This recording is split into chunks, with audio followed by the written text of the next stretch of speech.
Hello बच्चों। चलिए प्रश्न पढ़ते हैं।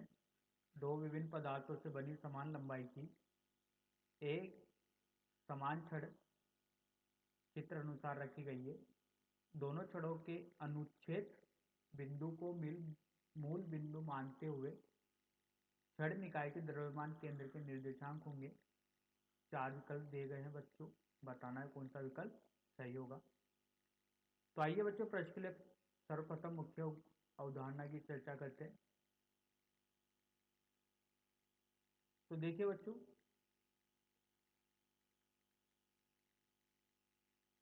एक निकाय निर्देश तंत्र का निर्माण करते हैं बच्चों। ये एक्स और ये वाई।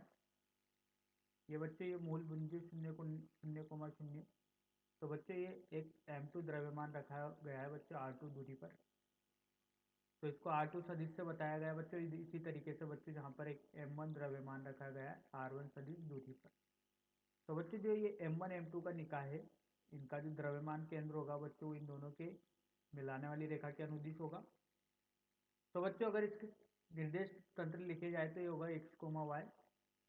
तो इसको लिख लेते हैं x1 कोमा y1 और ये होगा बच्चों x2 कोमा y2।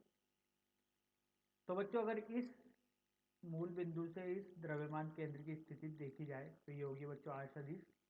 तो r सदिश का मान बच्चों r स्वयं का जो मान निकाला जाएगा, निकाला जाएगा m1 r1 सदिश धन m2 r सदिश r2 सदिश बटे m1 धन m2। तो आइए बच्चों इस मुख्य उदाहरण का प्रयोग करके प्रश्न को हल करते हैं। देखिए बच्चों, चित्र का एक निर्माण कर समझते हैं। ये कुछ इस तरीके से बच्चों दो छड़ें रखी गई है और समान लंबाई की बोली गई है। तो बच्चों इसकी लंबाई भी एल ले लेते हैं और इसकी लंबाई भी एल ले लेते हैं। और ये कटान बिंदु जो है अनुच्छेद बिंदु, इसको मूल बिंदु माना गया है। तो बच्चों ये एक इस तरीके से भांति कार्य कर रही है बच्चों। ये इस भांति कार्य कर रही है। ये एक्स दिशा हो गई, ये वाई दिशा हो गई। तो देखिए बच्चों, जो इस छड़ का द्रव्यमान केंद्र होगा वो इनके केंद्र पर उपस्थित होगा, इनको इनके मध्य में। तो देखिए जब इस रेखा को मिलाते हैं बच्चों तो इसके जो निर्देशांक होंगे बच्चों, ये निर्देशांक क्या होंगे बच्चों, ये होगा L/2 कोमा शून्य। और इसके निर्देशांक देखे जाए तो इसके निर्देशांक होंगे 0 कोमा L/2। क्योंकि बच्चों अगर ये छड़ें अलग अलग होती तो इनका द्रव्यमान केंद्र इनके केंद्र पर उपस्थित होता। तो अगर इसके द्रव्यमान केंद्र के निर्देशांक देखे जाए तो बच्चों निर्देशांक होंगे एक्स वाले के लिए हो गए L/2 कोमा 0 और वाई वाले के लिए होंगे बच्चों 0 कोमा L/2। तो ये दोनों द्रव्यमान केंद्र हुआ बच्चों इन दोनों छड़ों का। तो ये जो द्रव्यमान केंद्र होगा बच्चों पूरे निकाय का, वो इन दोनों को मिलाने वाली रेखा के अनुदिश होगा। तो इसके निर्देशांक होंगे बच्चों एक्स स्वयं कोमा वाई स्वयं। तो बच्चों ये निर्देशांक ही बताने एक्स स्वयं वाई स्वयं कितने होंगे एल के रूप में, जो कि यहाँ पर चार विकल्प दिए गए।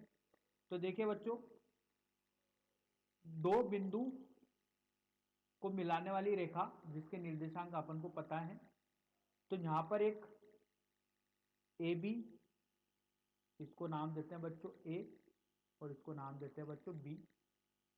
तो ए बी रेखा की समीकरण बनाते हैं बच्चों। तो रेखा की समीकरण ए बी की समीकरण बच्चों बनेगी y ऋण y1 बटे x ऋण x1 बराबर y2 ऋण y1 बटे x2 ऋण x1। तो बच्चों ये होगा y ऋण L/2 बटे x ऋण 0 और ये होगा 0 ऋण L/2 बटे x2 ऋण x1। तो ये होगा बच्चों L/2 ऋण 0। तो इसको हल करने पर देखिए बच्चों क्या मिलता है, ये y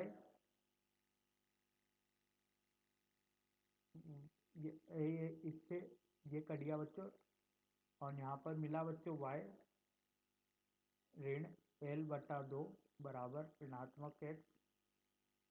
तो ये समीकरण बनी है बच्चों, जो इस रेखा की समीकरण बन रही है वो बन रही है y बराबर ऋणात्मक x धन l बटा 2। तो ये सरल रेखा की समीकरण बनी है बच्चों ए बी की। अब देखिए बच्चों, जो x स्वयं है और जो निर्देशांक अपन ने y स्वयं माने द्रव्यमान केंद्र के, वह इसी सरल रेखा पर उपस्थित है। इसी सरल रेखा के बीचों बीच कहीं ना कहीं उपस्थित होंगे बच्चों। तो यहां पर ये होगा बच्चों y स्वयं बराबर ऋणात्मक x स्वयं धन l बटा 2। तो बच्चों ये जो निर्देशांक के द्रव्यमान केंद्र के, वो इसी सरल रेखा पर उपस्थित हो रहे हैं। तो यहाँ पर एक्स वाई की जगह बच्चों ये द्रव्यमान केंद्र के निर्देशांक रख दिए। अब बच्चों यहाँ पर विकल्प का चयन करना है जो इस समीकरण को बच्चों यहाँ पर सेटिस्फाई कर दे, उस विकल्प को चुनना है। तो यहाँ पर बच्चों चौथा विकल्प मैं लेता हूँ l बटा 3, ये x और ये y है, और x बराबर l बटा 3 में लेता हूँ और y बराबर लेता हूँ बच्चों l बटा 6। तो इसको रखने पर बच्चों x सी एम और y सी एम का, ये x सी एम ही है, इसी को निकालना था, और ये y सी एम ही है, इसको निकालना था। तो y की जगह l बटा 6 बराबर ऋणात्मक l बटा 3 धन l बटा 2। तो l बटा 6 बराबर ये होगा बच्चों 6 लसपा आएगा, यहाँ पर होगा ऋणात्मक 2l धन 3l। तो ये होगा बच्चों l बटा 6। तो बच्चों ये